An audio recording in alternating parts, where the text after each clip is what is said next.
Hello students, welcome back to RMA toppers academy. तो कैसे हैं आप सभी लोग। उम्मीद करता हूं कि आप सभी लोग अच्छे होंगे और अपनी पढ़ाई काफ़ी अच्छे तरीके से कर रहे होंगे।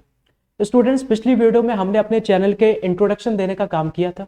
हमने बताया था कि हम अपने चैनल पे कैसे वीडियो अपलोड करेंगे और मैंने अपने बारे में बताया था कि मैं स्पेशली आपको फिजिक्स केमिस्ट्री मैथ पढ़ाने का काम करूंगा। आज मैं सबसे बेसिक टॉपिक लेने वाला हूँ जो ऑर्गेनिक पढ़ने से पहले आपको आना चाहिए, क्योंकि बहुत बच्चे इस टॉपिक को इग्नोर कर देते हैं। ये कोई नया टॉपिक नहीं है, ये 11th क्लास का ही टॉपिक है, बट फिर भी मैं एक रिवीजन के तौर पे करा रहा हूँ। आप में से बहुत बच्चों को ये टॉपिक आता भी होगा, जिनको नहीं आता है वो उस वीडियो को पूरा देखिए और अच्छे से देखने का काम करिए। तो चलिए स्टार्ट करते हैं। आज का हमारा जो टॉपिक होगा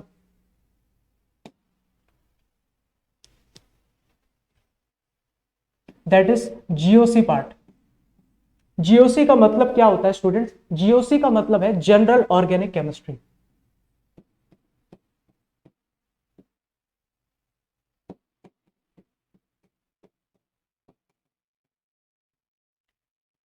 आज मैं आपके सामने जनरल ऑर्गेनिक केमिस्ट्री की बातें करने वाला हूं।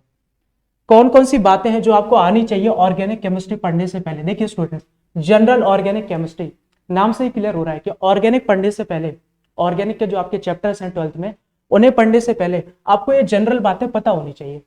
कौन कौन सी वो बातें एक बार मैं सामने ब्लैक बोर्ड पर लिख देता हूं। First is आईयूपीएससी। आईयूपीएससी का फुल फॉर्म मेरे हिसाब से आप सभी लोगों को पता होगा। आईयूपीएससी आपको आनी चाहिए, जिसको नॉर्मल कल्चर भी बोला जाता है। Second is isomerism. ये दोनों ही बातें 11th क्लास की है, बट स्टिल मैं यहां पर रिवाइज कराने का काम करूंगा। Third, solvent.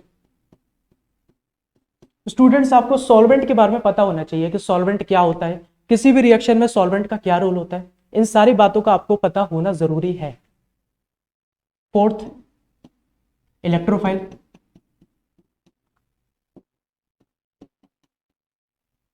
Fifth, nucleophile.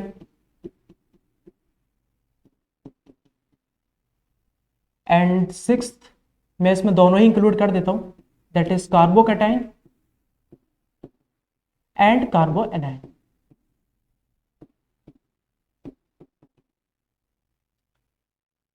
ये सारी बातें आपको आना जरूरी है। अगर आपको और भी बातें आती हैं तो बहुत अच्छी बात है, बट स्टिल 12th की ऑर्गेनिक पढ़ने से पहले आपको ये सारी बातें पता होना जरूरी है।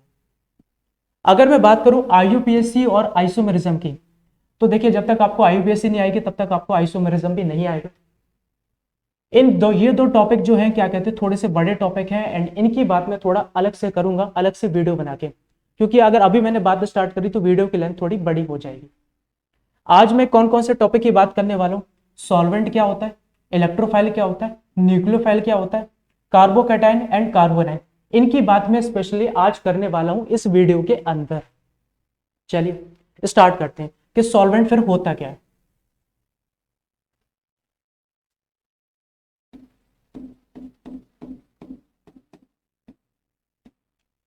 सॉल्वेंट हम स्टार्ट करने जा रहे हैं। एक बार मैं सॉल्वेंट के बारे में बता दूं। देखिए, सॉल्वेंट की डेफिनेशन जो आप जनरल जानते होंगे क्या कहते हैं, सॉल्यूशन चैप्टर के अंदर आपने पढ़ी भी होगी क्या कहते हैं। सॉल्वेंट वो होता है जो कि हमारा लेसर क्वांटिटी में प्रेजेंट होता है। ये डेफिनेशन सॉल्यूशन चैप्टर के हिसाब से तो ठीक है, बट ऑर्गेनिक रिएक्शन में इसका रोल थोड़ा सा डिफरेंट हो जाता है। क्या हो जाता है, आइए उसकी बात करते हैं। यहां पर जो डेफिनेशन में लिखने का काम करूंगा, the medium, basically liquid medium की बात की जा रही है, the medium in which reaction is carried out.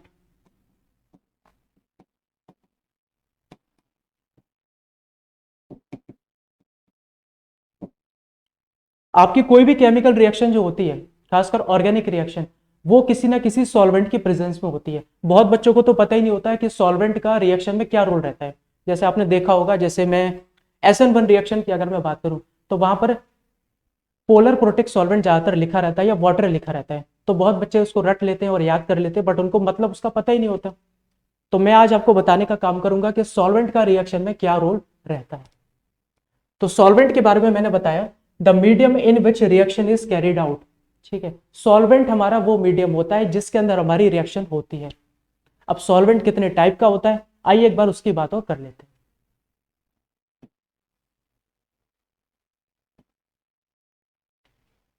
Solvent हमारे दो तरह के होते हैं, पहला polar solvent, second one is non polar solvent.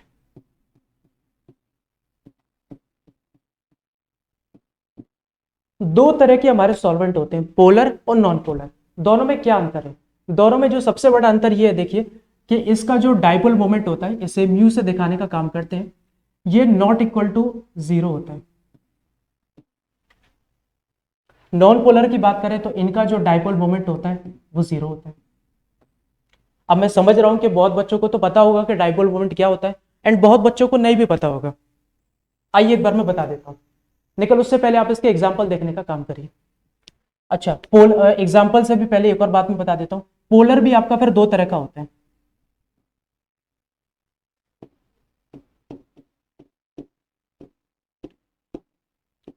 Polar protic solvent and polar aprotic solvent.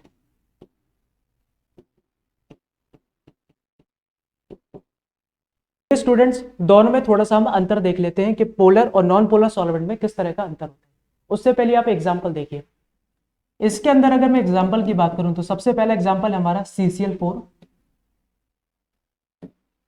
Benzene,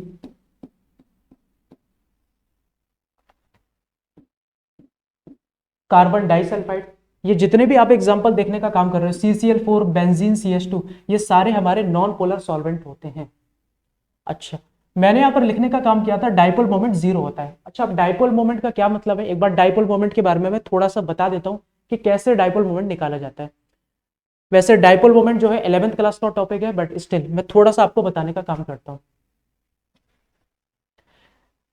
अगर सपोज करिए मैं CCl4 का स्ट्रक्चर बनाता हूं,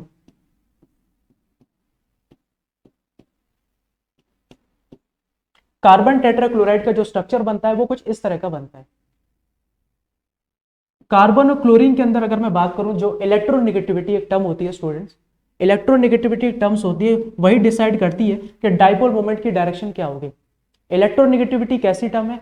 इलेक्ट्रोनेगेटिविटी हमें यह बताने का काम करता है कि किसी भी बॉन्ड पेयर के अंदर इलेक्ट्रॉन को खींचने की टेंडेंसी किसकी ज्यादा है। मैं यहां पर डेफिनेशन लिख देता हूं, the tendency to attract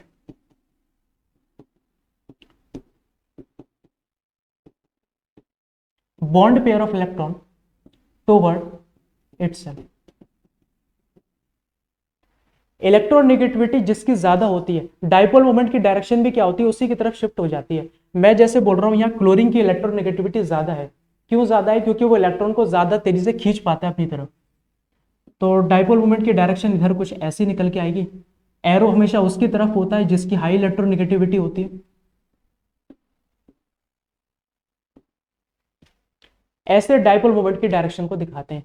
dipole moment students vector quantity होती है, जिसकी वजह से क्या होता है कि ये चारों आपस में एक दूसरे को क्या करते हैं, कैंसिल कर देते हैं, और जो नेट डाइपोल हमारा होता है वो कितना आ जाता है, 0। तो ये मैंने एक एग्जांपल दिखाने का काम किया कि कैसे नॉन पोलर के केस में डाइपोल मोमेंट क्या होता है, 0 होता है। मैं उम्मीद कर रहा हूं कि आपको अच्छे से समझ में आ रहा होगा। चलिए, नॉन पोलर की तो बात हो चुकी है, अब हम बात करते हैं कि what is polar protic solvent and what is polar aprotic solvent. चलिए, पोलर प्रोटिक को मैं PPS करके लिख देता हूं।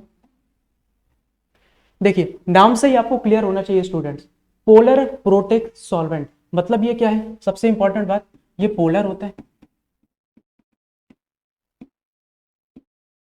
जितने भी हमारे पोलर प्रोटिक सॉल्वेंट हैं वो सब पोलर इन नेचर तो होते हैं। प्रोटिक, प्रोटिक का क्या मतलब है स्टूडेंट्स? प्रोटिक का मतलब होता है प्रोटॉन। प्रोटिक का मतलब होता है प्रोटॉन, और जनरली प्रोटॉन हम ऑर्गेनिक रिएक्शन के अंदर H पॉजिटिव को बोलने का काम करते हैं। तो पोलर प्रोटिक सॉल्वेंट उनको बोला जाएगा जो बेसिकली क्या कर सकते हैं। सबसे पहली कंडीशन है कि वो पोलर इन नेचर होनी चाहिए। दूसरी कंडीशन ये है कि वो प्रोटॉन डोनेट कर सकें। मतलब क्या डोनेट कर सकें? H पॉजिटिव अगर वो डोनेट कर पा रहे हैं तो हम उनको क्या बोलेंगे, पोलर प्रोटिक सॉल्वेंट बोलेंगे। कुछ एग्जांपल की बात करते हैं। पोलर प्रोटिक सॉल्वेंट का सबसे मेन और कॉमन जो एग्जांपल आपको देखने को मिलता है वो है वाटर। वाटर का अगर मैं स्ट्रक्चर बनाऊं तो कुछ इस तरह का बनता है। ऑक्सीजन के पास 2 लोन पेयर ऑफ इलेक्ट्रॉन होते हैं। वाटर क्या कर सकता है, वाटर अपने अंदर से हाइड्रोजन को बाहर निकाल सकता है। जैसे यहां पर ये हाइड्रोजन जो है ये इसको बाहर निकाल सकता है। एंड स्टूडेंट्स, अब होता क्या है कि हाइड्रोजन की जो इलेक्ट्रोनेगेटिविटी होती है वो ऑक्सीजन के टर्म्स में कम होती है। क्योंकि इसकी इलेक्ट्रोनेगेटिविटी ऑक्सीजन के टर्म्स में कम होती है, इसी वजह से जब हाइड्रोजन जब बाहर आएगा तो H पॉजिटिव के फॉर्म में आएगा। क्यों H पॉजिटिव के फॉर्म में आएगा?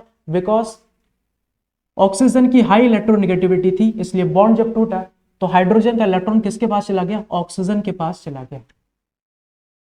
तो याद रखिए, पोलर प्रोटिक सॉल्वेंट वो होते हैं, क्या कहते हैं, जो कि अपना H पॉजिटिव क्या कर सकते हैं? डोनेट कर सकते हैं।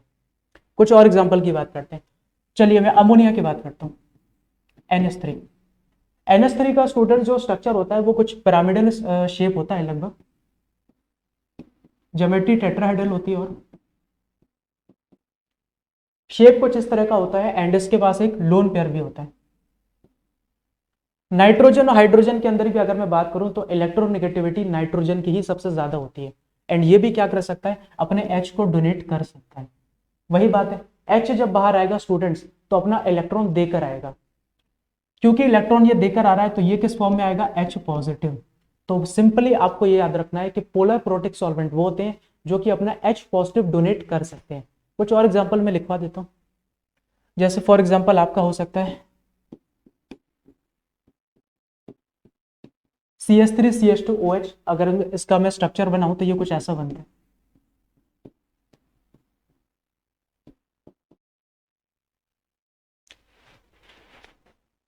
CH3CH2OH ये भी जो है हमारा पोलर प्रोटिक सॉल्वेंट का एग्जांपल है। तो मैं उम्मीद कर रहा हूं कि आपको पोलर प्रोटिक सॉल्वेंट क्लियर हो चुका होगा। आइए अब थोड़ी बात कर लेते हैं पोलर एप्रोटिक के अंदर। तो स्टूडेंट एग्जांपल काफी सारे हैं। मोस्ट कॉमनली जो एग्जांपल यूज होते हैं वो है वाटर, ये एंड ये मोस्ट कॉमनली जो आपके यूज होते हैं। एंड आपका एल्डिहाइड भी हो सकता है, लाइक जैसे CH3CHO। ये भी जो है क्या कहते हैं, आपका किसका एग्जाम्पल है? ये भी आपका पोलर प्रोटिक का ही एग्जाम्पल है, याद रखिए। आइए अब थोड़ा पोलर एप्रोटिक की बात करते हैं। पोलर एप्रोटिक, पोलर प्रोटिक क्या कर रहा था? प्रोटॉन को डोनेट कर रहा था। एंड एप्रोटिक क्या होता है? सबसे पहली बात, आगे जब पोलर लिखा है तो ये पोलर इन नेचर तो होता है। एप्रोटिक है, इसका मतलब क्या है? They do not donate H positive, मतलब प्रोटॉन। पोलर एप्रोटिक सॉल्वेंट जो है वो होते हैं, याद रखिए, जो कि क्या होते हैं? अपना प्रोटॉन डोनेट नहीं करते। पोलर इन नेचर तो होते हैं बट ये अपना प्रोटॉन डोनेट नहीं करते। एग्जाम्पल, सबसे कॉमन जो एग्जाम्पल है इसका जो यूज होता है वो है एसीटोन। एसीटोन का फॉर्मूला शायद आई थिंक आप जानते होंगे।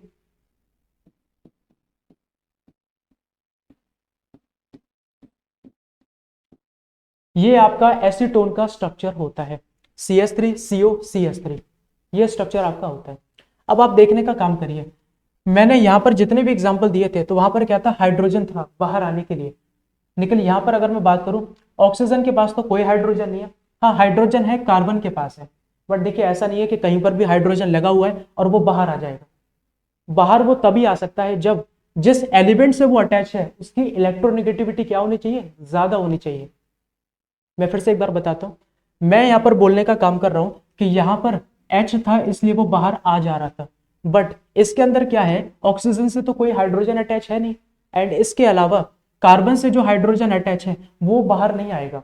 इसका रीजन ये है कि कार्बन और हाइड्रोजन के बीच में इलेक्ट्रोनेगेटिविटी का इतना कोई खास डिफरेंस नहीं है।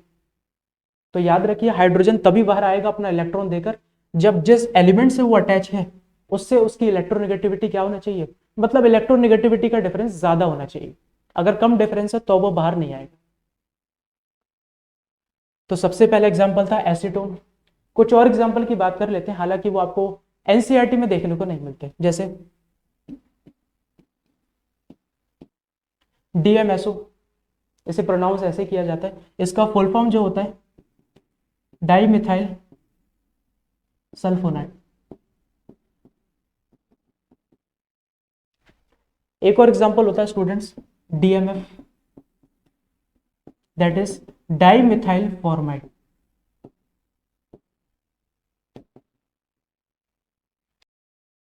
सो स्टूडेंट्स, मेरे हिसाब से मैंने जो पोलर प्रोटिक और पोलर रिप्रोटिक में आपको जो अंतर बताने का काम किया है वो मेरे हिसाब से आपको समझ में आया होगा। आइए अब हम नेक्स्ट टॉपिक की तरफ मूव करते हैं, दैट इज इलेक्ट्रोफाइल।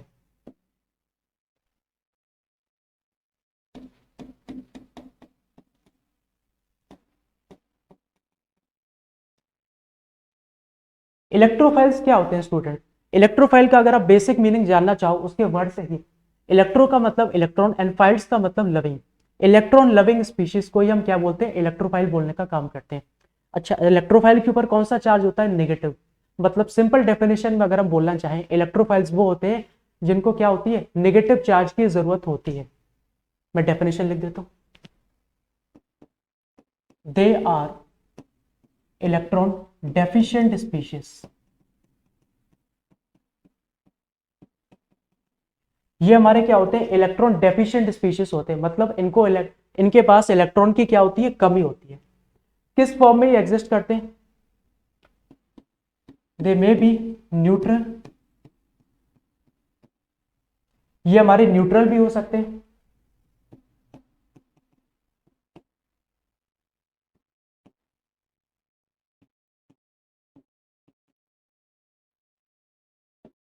स्टूडेंट यहां पर थोड़ा सा एरर हो गया।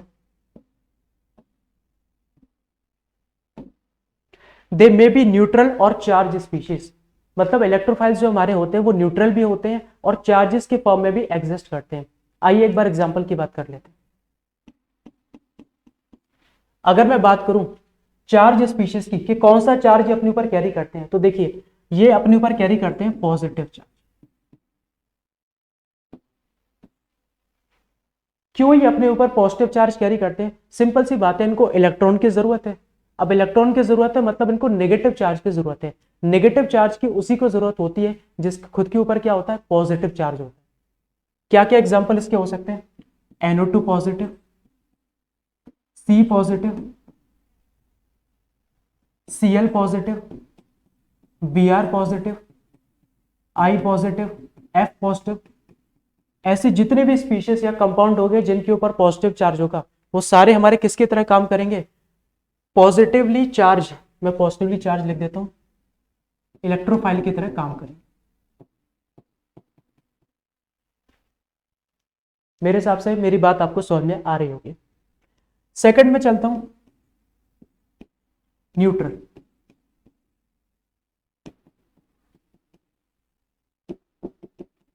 न्यूट्रल न्यूक्लियोफाइल्स कौन से होते हैं? न्यूट्रल न्यूक्लियोफाइल्स उनको बोला जाएगा जो बेसिकली न्यूट्रल तो हैं बट स्टिल उनको इलेक्ट्रॉन की जरूरत है। तो सर ऐसे कौन कौन से एग्जांपल हो सकते हैं? ऐसे एग्जांपल हमारे मोस्ट कॉमनली हैं BF3, BCl3, इसका नाम होगा बोरोन ट्राइफ्लोराइड, इसका नाम होगा बोरोन ट्राइक्लोराइड। PCl3 भी हमारा इसी का एग्जांपल है। अब क्यों ऐसा क्यों है कि ये न्यूट्रल तो है बट स्टिल इनको इलेक्ट्रॉन की जरूरत है? आइए एक बार देख लेते हैं। अगर मैं इसका स्ट्रक्चर बनाऊं, एक तरह से मैं ल्यूइस डॉट स्ट्रक्चर बना रहा हूं,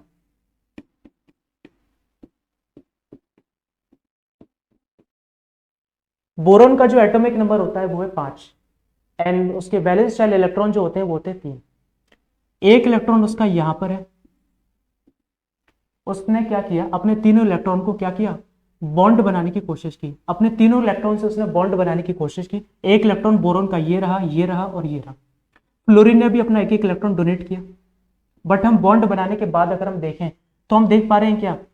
1 2 3 4 5 6 बॉन्ड बनाने के बाद भी इसके पास कितने इलेक्ट्रॉन हो रहे हैं? टोटल 6 इलेक्ट्रॉन हो रहे हैं। होने कितने चाहिए थे? 8, बट हो कितने रहे? 6।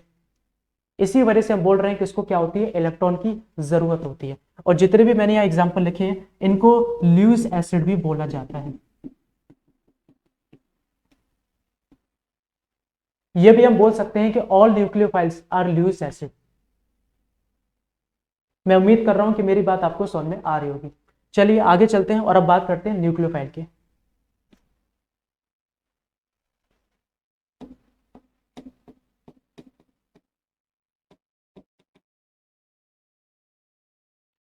न्यूक्लियोफाइल, इलेक्ट्रोफाइल का मतलब था इलेक्ट्रॉन लविंग स्पीशीज, और न्यूक्लियोफाइल का क्या मतलब है, न्यूक्लियस लविंग स्पीशीज। न्यूक्लियस के ऊपर होता है पॉजिटिव चार्ज। इसका मतलब क्या है, इसका मतलब यह है कि न्यूक्लियोफाइल्स हमारे वो होते हैं जिनको पॉजिटिव चार्ज की जरूरत होती है।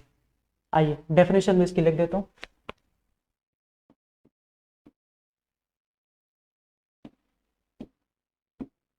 दे are electron rich species. Nucleophile हमारे क्या होते हैं, इलेक्ट्रॉन रिच स्पीशीज होते हैं, मतलब इनके पास ज्यादा इलेक्ट्रॉन होते हैं। और देखिए, ज्यादा इलेक्ट्रॉन अगर इनके पास होंगे तो इनके पास कौन सा चार्ज ज्यादा होगा, नेगेटिव चार्ज ज्यादा होगा।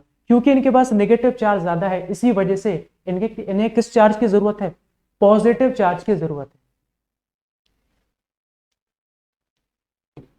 कुछ एग्जांपल देख लेते हैं।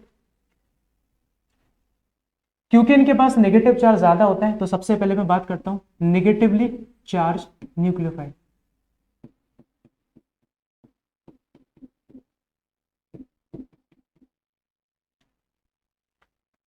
सबसे पहले बात करते हैं नेगेटिवली चार्ज न्यूक्लियोफाइल कौन कौन से हो सकते हैं, आइए देखिए। Cl नेगेटिव हो सकता है, Br नेगेटिव हो सकता है, R नेगेटिव हो सकता है। स्टूडेंट, R जो है एल्काइल ग्रुप को दिखाता है।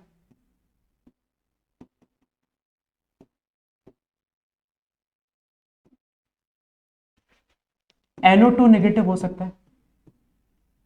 इसके अलावा अगर आप मान के चलिए, जैसे हमारे पास है ये,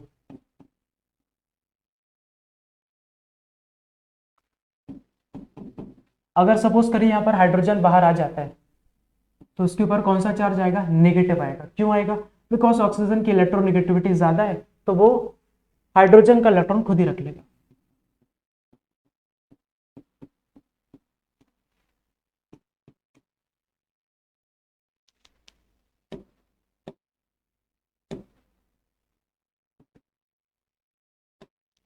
तो यहां पर मैंने लिखने का काम किया, जितने भी हमारे नेगेटिवली चार्ज स्पीशीज होते हैं वो सबके सब हमारे क्या होते हैं, न्यूक्लियोफाइल होते हैं।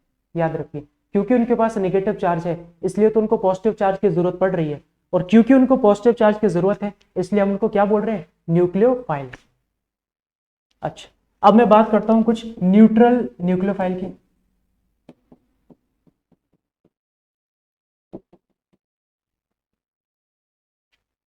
अब मैं बात करता हूं कुछ न्यूट्रल न्यूक्लियोफाइल की। आइए, न्यूट्रल न्यूक्लियोफाइल के एग्जाम्पल हमारे जो होते हैं वो होते हैं वाटर,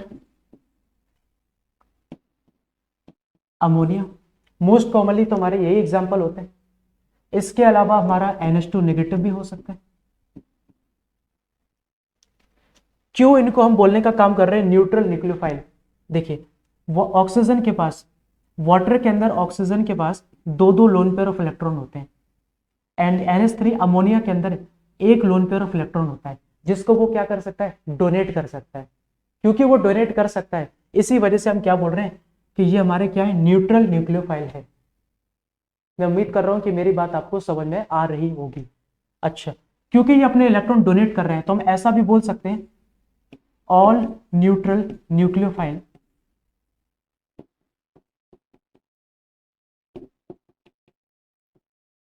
आर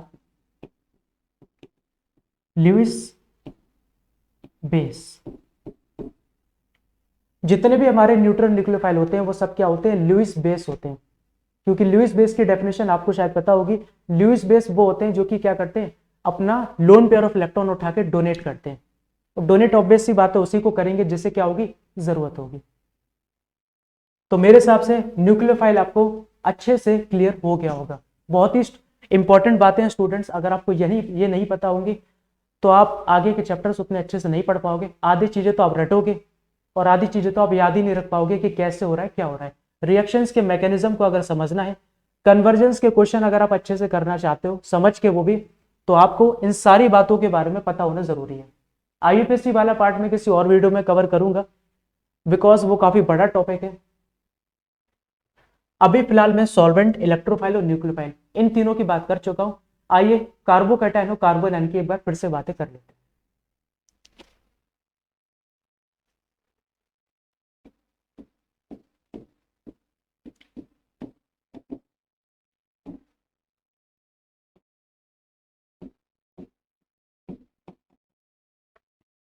कार्बोकैटायन, कार्बोकैटायन नाम ही से क्लियर हो रहा है कि कार्बन के ऊपर क्या होगा, पॉजिटिव चार्ज होगा। आइए देखते हैं कैसे ये कंडीशन हो सकती है। जैसे फॉर एग्जांपल मान के चलिए मैं आपके सामने लिख रहा हूं CH3Cl, इसका नाम है मिथाइल क्लोराइड। अगर सपोज करिए क्लोरीन कार्बन के साथ अपना ये वाला बॉन्ड ब्रेक कर दे तो ये कैसे टूटेगा, ये सर ऐसे टूटेगा CH3 positive plus Cl negative. मतलब क्लोरीन क्या करेगा, कार्बन का इलेक्ट्रॉन खुद रख के ले जाएगा। क्यों? क्योंकि उसकी इलेक्ट्रोनेगेटिविटी क्या है, ज्यादा है। कार्बन के ऊपर पॉजिटिव चार्ज आ गया। अच्छा याद रखिएगा, ये पॉजिटिव चार्ज कार्बन के ऊपर है, हाइड्रोजन के ऊपर नहीं है। कार्बन के ऊपर क्योंकि पॉजिटिव चार्ज आ गया, इसी वजह से ये हमारा क्या कहलाएगा, कार्बोकैटायन कहलाएगा।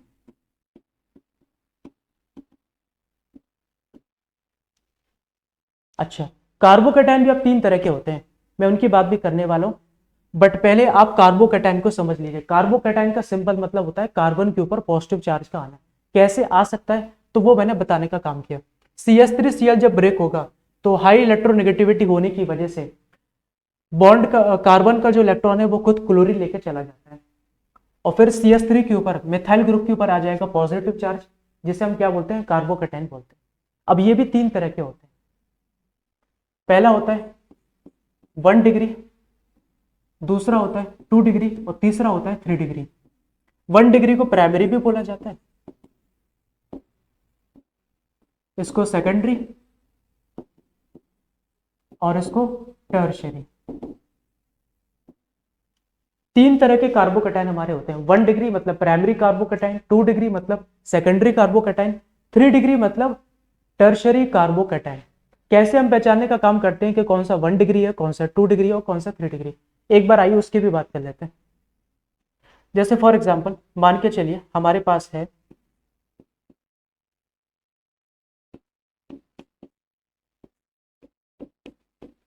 ये हमारा कार्बोकैटायन है, ये हमारा कार्बोकैटायन है। अब मान के चलिए क्या कहते हैं, ये एक कार्बन से अगर जुड़ा हुआ है, ये अगर एक कार्बन से जुड़ा हुआ है तो हम इसे बोलेंगे 1 डिग्री। जिस कार्बन के ऊपर पॉजिटिव चार्ज है अगर वो हमारा एक कार्बन से जुड़ा है तो हम उसे 1 डिग्री कार्बोकैटायन बोलने का काम करेंगे। 2 डिग्री क्या होगा, 2 डिग्री में सिंपल है, जिस कार्बन के ऊपर पॉजिटिव चार्ज है अगर वो 2 से जुड़ा हुआ होगा तो हम उसे क्या बोलेंगे, 2 डिग्री बोलेंगे। एंड अगर वही कार्बन 3 से जुड़ा हुआ होगा तो हम क्या बोलेंगे, 3 डिग्री कार्बोकैटायन बोलेंगे।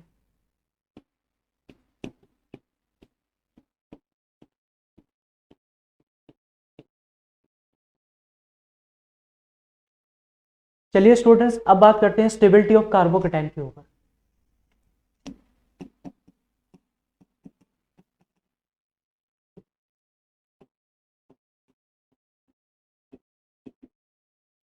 स्टेबिलिटी ऑफ कार्बोकैटायन की अगर हम बात करते हैं, मैं कंपैरिजन जो है 1 डिग्री 2 डिग्री और 3 डिग्री इन तीनों में करने वाला हूं, तो ऐसा देखा जाता है कि 3 डिग्री टर्शियरी कार्बोकैटायन सबसे ज्यादा स्टेबल है, एंड उसके बाद 2 डिग्री एंड फिर 1 डिग्री। अब क्या रीजन है कि 3 डिग्री कार्बोकैटायन मोस्ट स्टेबल है, आइए एक बार उसकी बात करते हैं। देखिए इस कार्बन के ऊपर जो पॉजिटिव चार्ज है, ठीक है, ये क्या दिखा रहा है कि कहीं ना कहीं इसे इलेक्ट्रॉन की क्या है, जरूरत है, इसके पास इलेक्ट्रॉन की एक तरह से बोले कमी है। अच्छा, हम देख पा रहे हैं कि ये कार्बन जो है 3-3 मिथाइल ग्रुप से जुड़ा हुआ है। CH3 को क्या बोलते हैं स्टूडेंट्स, मिथाइल ग्रुप बोलने का काम करते हैं। मिथाइल ग्रुप जो होते हैं स्टूडेंट्स वो क्या होते हैं, इलेक्ट्रॉन डोनेटिंग स्पीशीज होते हैं। तो अगर मान के चलिए इस कार्बन के ऊपर पॉजिटिव चार्ज आया तो उसे हेल्प करने के लिए ये 3-3 मिथाइल ग्रुप यहाँ पर प्रेजेंट है। ये क्या करेंगे, ये पूरी तरह से तो डोनेट नहीं करेंगे, लेकिन ऐसा हम कह सकते हैं कि हाँ अपना जो इलेक्ट्रॉन होगा वो एक तरह से थोड़ा इस कार्बन की तरफ शिफ्ट कर देंगे। अच्छा, इसके पास अगर मैं बात करूं तो 2 मिथाइल ग्रुप है केवल, तो यहां पर क्या होगा, ये पॉजिटिव चार्ज जो है क्या कहते हैं 3 डिग्री जितना तो स्टेबल नहीं होगा, क्योंकि वहां तो हेल्प के लिए 3-3 मिथाइल ग्रुप है और यहां पर क्या है 2। अगर मैं बात करूं 1 डिग्री की तो 1 डिग्री के पास केवल एक ही मिथाइल ग्रुप है, एंड देखिए एक मिथाइल ग्रुप उतना ज्यादा हेल्प नहीं कर पाएगा। तो देखिए पॉजिटिव चार्ज तो तीनों के पास है, बट मैं बोल रहा हूं 3 डिग्री वाला ज्यादा स्टेबल है। क्यों ज्यादा स्टेबल है, क्योंकि जो CH3 होता है वो क्या होता है, एक इलेक्ट्रॉन डोनेटिंग ग्रुप होता है। CH3 एक इलेक्ट्रॉन डोनेटिंग ग्रुप है, तो वो क्या करेगा, इस पॉजिटिव चार्ज को पूरी तरह एलिमिनेट तो नहीं कर पाएगा, पूरी तरह खत्म तो नहीं कर पाएगा, बट फिर भी इसको कहीं ना कहीं कम करने की कोशिश करेगा। और क्योंकि यहाँ पर 3-3 मेथाइल ग्रुप प्रेजेंट हैं, तो काफी हद तक इसको कम वो कर भी देगा। इसी वजह से मैं बोल रहा हूँ कि ये सबसे ज्यादा स्टेबल है। यहाँ पर केवल एक ही मेथाइल ग्रुप है जिसका इतना ज्यादा कोई फर्क नहीं पड़ेगा। तो क्योंकि इसके पास 3-3 मेथाइल ग्रुप हैं, इसी वजह से इसकी स्टेबिलिटी भी सबसे ज्यादा होगी। मैं उम्मीद कर रहा हूं कि मेरी बात आपको समझ में आ रही होगी। सो स्टूडेंट्स, इस वीडियो के अंदर मैंने आपको जनरल ऑर्गेनिक केमिस्ट्री के बेसिक्स बताने का काम किया। मैंने बताया कि पोलर नॉन पोलर में क्या अंतर होता है, पोलर भी फिर दो तरह के होते हैं, पोलर प्रोटिक, पोलर एप्रोटिक, उनके एग्जाम्पल्स की मैंने बात की। सॉल्वेंट का क्या रोल होता है रिएक्शंस के अंदर, मैंने वो बताया। आगे जब रिएक्शंस आएंगे तो मैं आपको और अच्छे से एक्सप्लेन कर पाऊंगा। कार्बोकैटायन के बारे में बताया, कार्बोकैटायन में किसकी स्टेबिलिटी ज्यादा होती है इसके बारे में मैंने आपको बताया। न्यूक्लियोफाइल, इलेक्ट्रोफाइल, इनके बारे में बताने का काम किया।